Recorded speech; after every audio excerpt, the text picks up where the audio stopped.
السلام عليكم ورحمة الله، أهلا بيكم يا أحلى متابعين في فيديو جديد من عالم إسراء DIY. الفيديو النهاردة واحد من أكتر الفيديوهات اللي أنا كنت متحمسة ليها جدا، والنهاردة هنعمل ديكور خيالي مضيء هيضيف لمسة سحرية لأي مكان، سواء غرفة الأطفال أو غرفة البنات.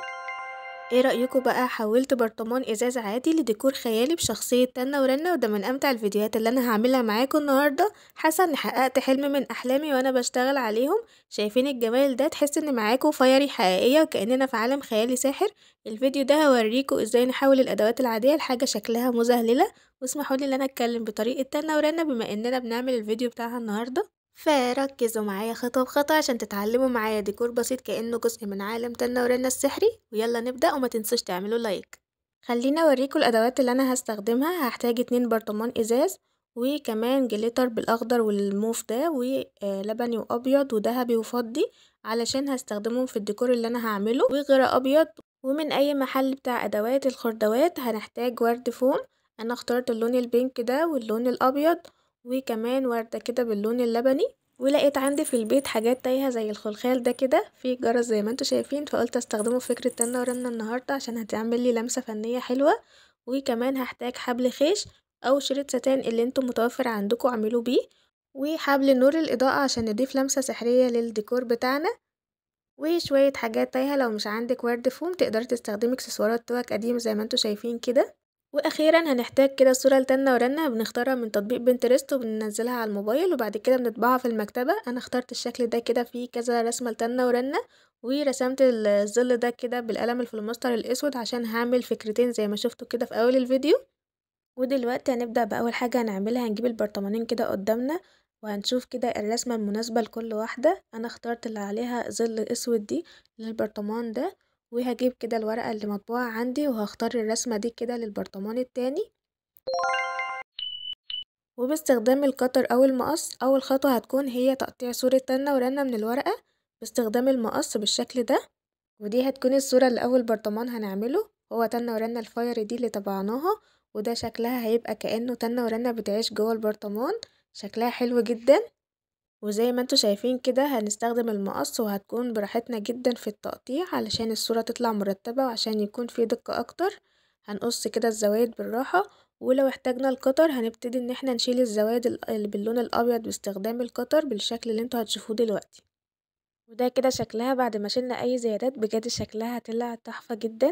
نيجي بقى للرسمة التانية، وبنفس الطريقة باستخدام المقص او القطر هنقص الخيال الاسود ده بتاع تنة ورنة، وهنكون براحتنا جدا برضو في التقطيع علشان الصورة تطلع مرتبة عشان يكون في دقة اكتر للشكل. وهنشيل الزوايد برضو بنفس الطريقة. وزي ما قلتلكوا الرسمة دي تقدروا ان انتوا تجيبوا كراسة رسم وتبدأوا ان انتوا ترسموا شكل تنة ورنة، وباللون القلم الفلوماستر اللي هو الاسود او باي لون انتوا حابينه، وتبدأوا ان انتوا تظللوا الشكل. انا حبيت اللي هو اللون الاسود عشان يدي شكل خيالي اكتر للشكل بتاعي السحري. بتمنى منكم تدعموني بلايك حلو زيكم علشان بجد النهارده الفيديو قمر قوي، وكمان الديكورات اللي فيه شكلها حلو ولذيذ جدا وتقدروا ان انتوا تنفذوها بكل سهولة. بجد بتمنى منكم اي حد حتى لو بيتحرج ان هو يكتب تعليق او اي حاجة يعمل لي ايموشن قلب او وردة او اي حاجة تبين لي ان هو بس متابع معايا او متفاعل مع الفيديوهات بتاعتي والفيديوهات بتاعتي بتعجبه. وده كده شكلهم بعد ما شلنا اي زيادات، شكلهم حلو قوي. دلوقتي هنبدأ بقى تلزيق الصورة جوه البرطمان الاول باستخدام الغيرة. هنبتدي نجيب كده طبق عندنا ونجيب شوية غيرة ونحط عليهم شوية من المية، ونبتدي ان احنا نقلبهم كويس عشان يسهلوا عليا ان استخدم الغيرة وتتوزع بكل سهولة ويكون القوام بتاعها هيكون خفيف بالشكل ده.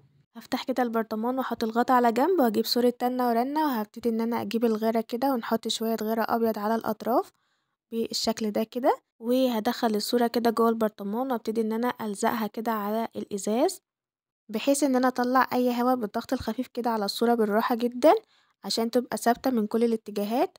وبالبرطمان كده من جوه هبتدي ان انا بالفرشة بتاعتي ابتدي ان انا احط غيرة. متقلقوش من اي زيادات غيرة طالعة كده، لما بتنشف بتكون شفافة خالص. وهنجيب شوية تراب اساطير باللون الاخضر وهنبتدي نحطهم في قاعدة البرطمان عشان تديلي لمسة فنية كده شكلها حلو.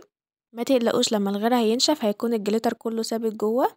اما بالنسبة للون الابيض واللبني ده هنضيف اللمسة الفنية بتاعتنا على البرطمان من بره باستخدام اي سفنجة كده، وهنبتدي ان احنا نحط كده غيرة على البرطمان بالكامل.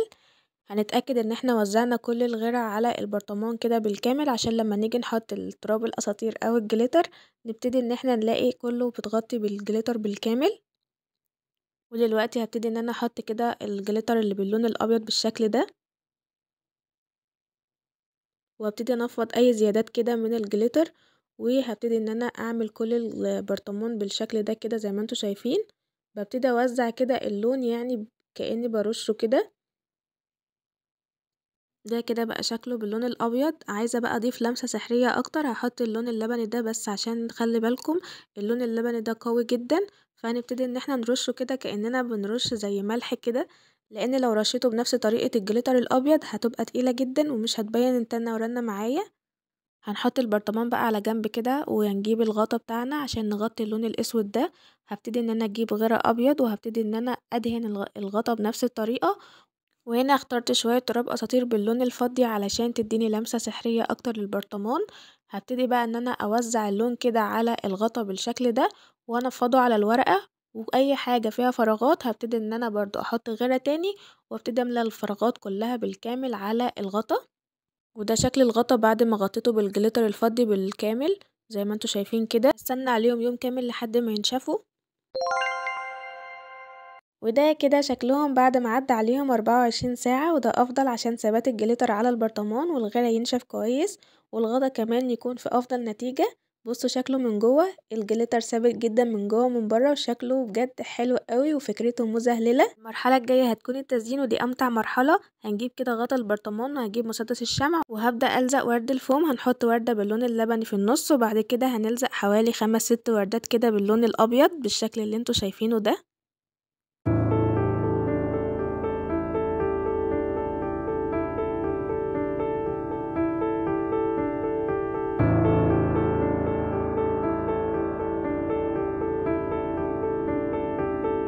وده كده شكلها النهائي، شكلها طلع تحفة. بعد كده لقيت عندي الحبل اللي لونه اخضر ده، حبيته قوي وحسيت ان هو هيليق مع الفكرة اكتر، وهيدي كده ديكور فايري اكتر للبرطمان. حبيت ان انا الفه كده على البرطمان عشان من جواه كده زي معدن او حديد حاجة كده، يعني جامد شوية، فقلت ان انا الفه على البرطمان عشان يدي شكل الدايرة ده. وابتدي ان انا اقفل البرطمان، وبمسدس الشمع هبتدي ان انا اثبته. تقدروا بقى ان انتوا تحطوا مكانه حبل خيش، شريط ستان، اي حاجة متاحة عندكم. بس ده بصراحة تحفة قوي واداله لمسة جميلة جدا.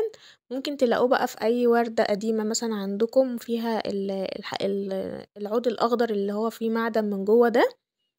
ده كده شكله بصراحة حلو قوي. بعد كده ثبته كويس كده، حسيت ان هو اضافة حلوة جدا تحت الغطا كده بالشكل اللي انتوا شايفينه ده. هنا كنت بجرب كده الخلخال ده احطه فوق كده الحبل الاخضر ده علشان اشوف شكله هيبقى عامل ازاي، لقيته بصراحة ما عجبنيش. فقلت ان انا هشيل حتة كده من الخلخال، وهطلع الحتة اللي فيها الجرس دي كده، وابتدي ان انا الزقها على البرطمان بالشكل ده بمسدس الشمع. وبعد كده هحط بقى شوية ورد لونه ابيض كده، وهبتدي ان انا الزقه. هحط كده يجي 3 وردات ولا حاجة، هيدي شكل حلو برضو، وهيبقى كمان شكله رقيق كده وبسيط. بعد كده لقيت النجمة دي من الحاجات التايهة اللي انا وريتها لكم من اكسسوارات التوك. هبتدي ان انا احطها كده بعد العصاية بتاعة تنة ورنة كده، كأن تنة ورنة بتعمل كده زي سحر كده جوه البرطمان، وعايشة كده في مملكتها الخاصة. بجد التفاصيل البسيطة دي بتدي شكل حلو قوي للديكور. الخطوة النهائية بقى بعد كده، وهي تركيب حبل النور اللي هيدي تأثير مضيء خيالي. هنلزق الحبل من جوه الغطا باستخدام مسدس الشمع، وهندخل الحبل في البرطمان بشكل دائري مرتب كده عشان يوزع إضاءة بشكل متساوي بالشكل اللي انتوا شايفينه ده كده. هبتدي ان انا ادخل كده الحبل بالراحة، وبعد كده هبتدي ان انا اشغل الإضاءة واقفل الغطا زي ما انتوا شايفين.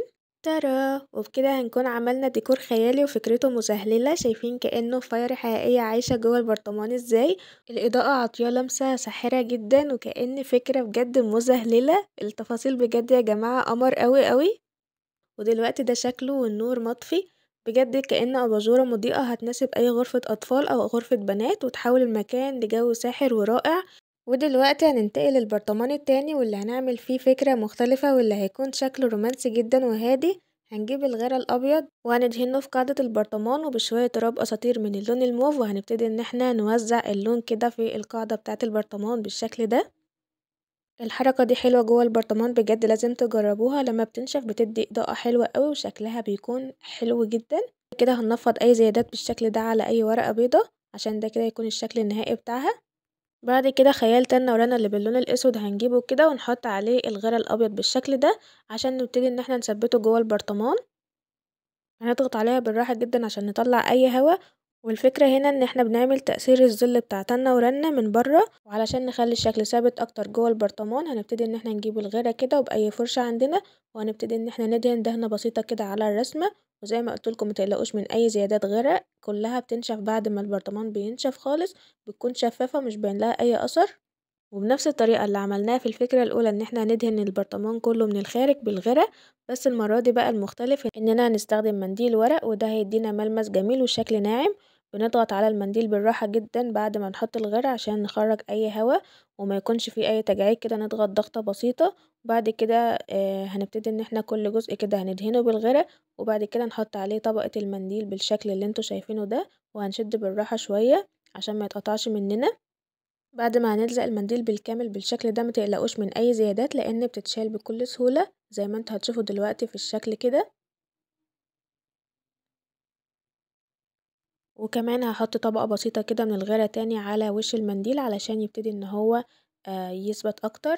وعلى غطا البرطمان هجيب كده لون اكليريك باللون الذهبي وهبتدي ان انا اوزعه بالشكل ده. بصراحة كنت فاكرة ان اللون قوي وهيدي كده تأثير حلو، بس لقيت اللون خفيف جدا، حطيت طبقة او اتنين لقيته معجبنيش بصراحة.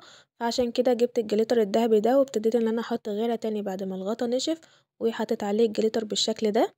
وطبعا زي ما قلتلكم لازم نستنى 24 ساعة عشان الغرق ينشف تماما والمنديل يثبت عشان النتيجة تكون مثالية، ودي خطوة أساسية جدا عشان ثبات الجليتر.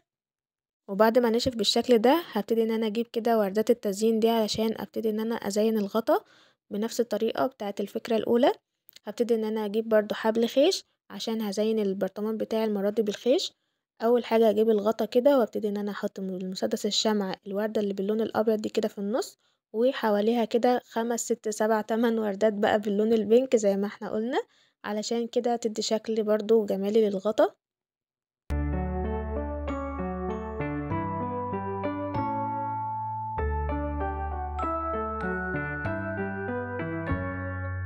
وده كده بقى شكلها. بعد كده هنضيف حبل الخيش تحت الغطا مباشرة عشان نكمل الشكل، وهبدأ ان انا اثبته كده على البرطمان بمسدس الشمع.